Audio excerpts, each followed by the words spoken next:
Since 1991, a local nonprofit organization is the only hands-on museum in Polk County dedicated to the education and cultural development of children and families. A new exhibit will provide a variety of new musical and stage performance experiences. All the details are coming up on Polk Place.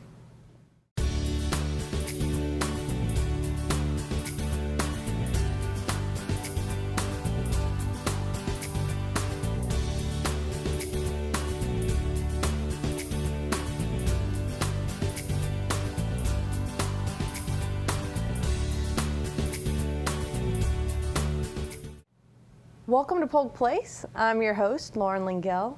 Joining me in studio today, we have Eddie Kleisler, Director of Exhibits and Facilities for Explorations 5 Children's Museum, and Nikki McAlpin, who is the PR and Marketing Director for the museum. Welcome. Thank you both so much for being here. So this exciting new exhibit has a lot to do with sounds and music. So tell me a little bit about it. Sure. Well, you know, our museum has 3 floors of exhibits. And on our first floor, we have an existing exhibit, our theater exhibit. Mm-hmm. And we are using the space next to it and expanding the theater exhibit and integrating a new sound and music studio exhibit that will work with the theater. So in this new sound and music and sound exhibit, we're going to have things like lighting controls to control the lights on the stage. Mm-hmm. There will be microphones on the stage and speakers, and there will be all kinds of new musical instruments, some very ordinary and some a little bit unusual, and it will provide a whole new array of performance opportunities for our children. So it sounds like you're taking sort of the performance production aspect, and you're kind of breaking it down in little pieces and giving these young people an opportunity to kind of play with that and really engage in it. Absolutely. There's going to be a large control panel in addition to controlling the lights and the sounds and things like that. There will be a touch screen that provides sound effects. It's some custom software that we put together that allows them to scroll through and have these sounds come out on the theater stage, whether it's a train whistle or applause and that type of thing, a soundtrack type of thing. So that's another type of experience that goes beyond just performing on the stage and gets into the production of.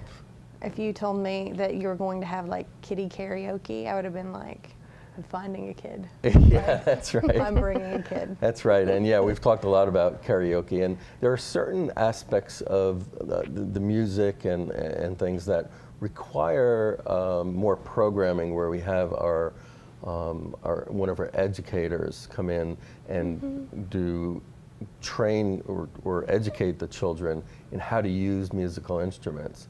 But as an exhibit on its own, when there's not an educator there, mm-hmm. we also want them to be able to experience the museum and the exhibit. So we'll have musical instruments out there. Some are very straightforward, like maracas, which I've brought with me here, mm-hmm. Or are more complicated and require a little bit of signage in order to educate them, or they can just play around with the sounds. So tell me some of the other instruments that are found in the exhibit. Right. Well, I brought with me some maracas. This is about as simple as it gets in terms of rhythm. So a child can easily pick these up and. And this is where you add in the dance, right? And you're like. Exactly. Okay. You know, all of this also provides some really interaction between children. Some mm-hmm. children don't even know each other, but they end up playing with each other because they know that they can both take parts in a scenario, so to speak. Then we're designing a new PVC pipe organ, which it uses paddles and PVC pipe of different lengths to get different tones and allow you to play actual music. So that's really cool. It really is. It's a lot of fun.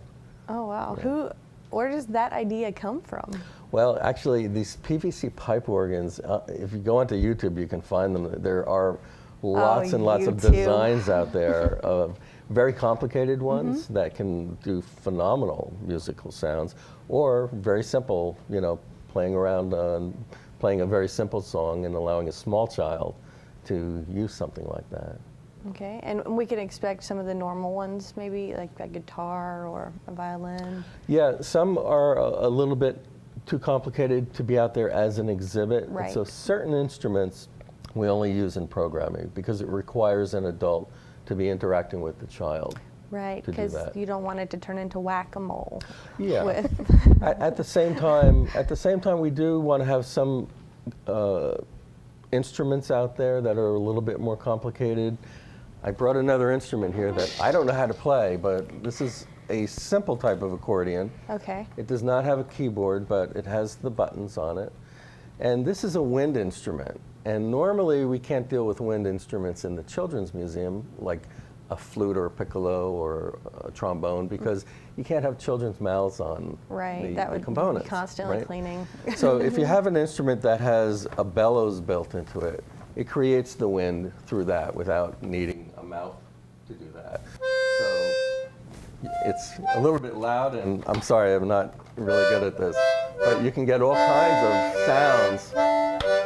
Oh yeah, out of this. I can already see the little eyes lighting up. You can see right away it's a learning experience, even if you're not proficient in it.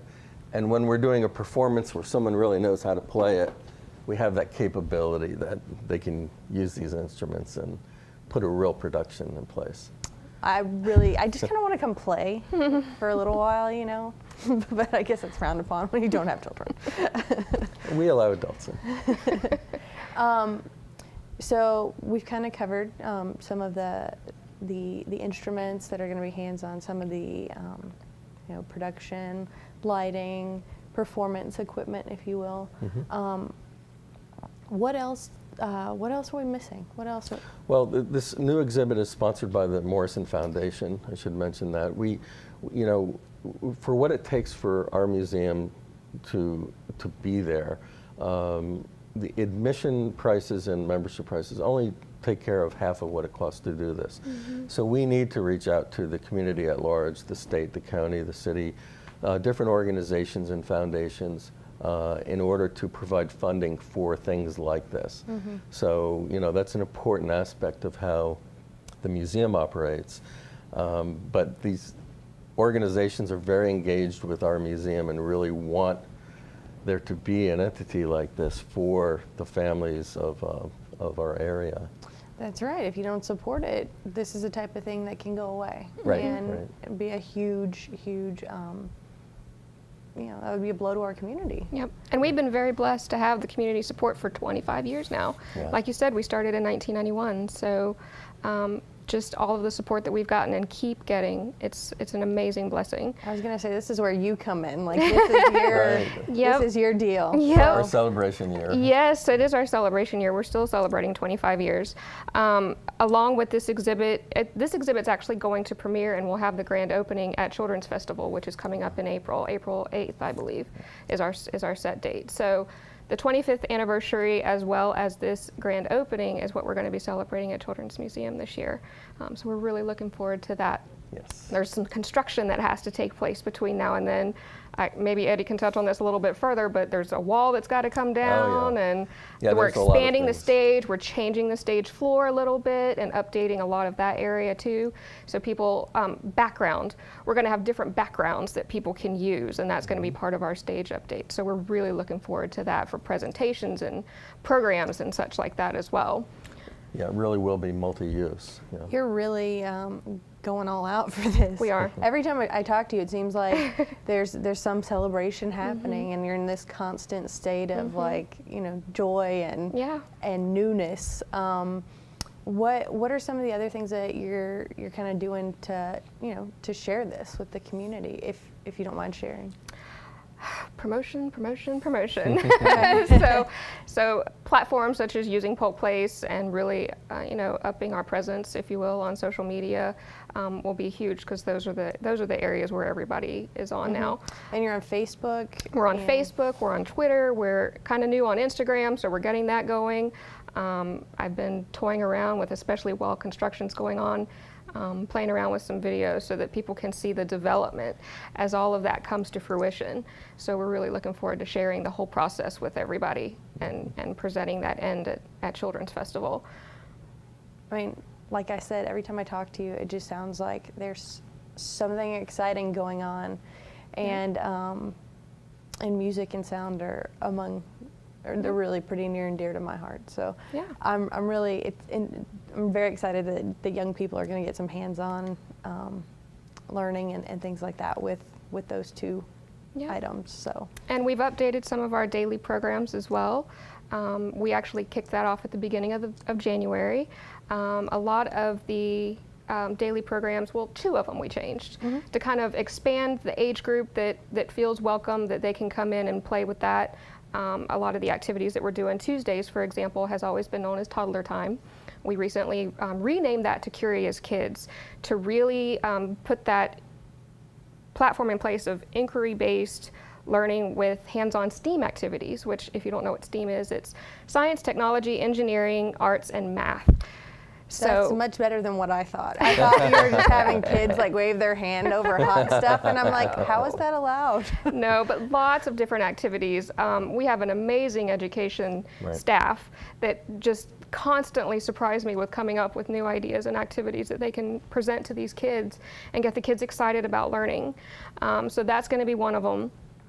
Thursdays, we've had music and movement up until now, and it hasn't really been conformed as far as having a set program or idea every class. They've just been kids have been able to come in and play music to their heart's content, sing, dance along with the music. And so now we're changing that to music makers. So we're actually going to have set cultures every month that kids can come in through music and instrument and learn about different music cultures. And where this exhibit comes into play, it's just going to make that even bigger. So we're really excited to kick off some new programs for everybody this year. And I will echo just a lot of praise for your education team. They are amazing. Yes. I'm thankful that I didn't have to do an experiment today because I'm very bad at them. I feel that the children are so brave and great at them, but I'm so terrified of doing it wrong. You just need to play the accordion. Exactly, and do a little dance. But as far as they go, they are so patient. Yes. And so, so willing to teach and just in awe of how it's being learned. So, kudos to your education team. Absolutely, thank you. Definitely. I have so much enjoyed talking with you. Thank you both for being here. Thanks for having us. And we'll have you back. All right, thank you. Explorations 5 Children's Museum's mission is providing a hands-on, fun-filled adventure and learning for children and families through cultural exhibits, educational programs, and events in the arts and sciences. The new Music and Sound Studio exhibit, sponsored by the Morrison Foundation, will provide a variety of new musical and stage performance experiences. The new exhibit will be integrated with the theater exhibit, and stage will provide new ways for children to perform, learn, and interact. The museum has updated a few of their regular daily programs to include a larger age range and even more hands-on, fun-filled learning. They are located at 109 North Kentucky Avenue in Lakeland. For more information, you can give them a call at 863-687-3869. or you can look them up on the web at www.explorationsv.com.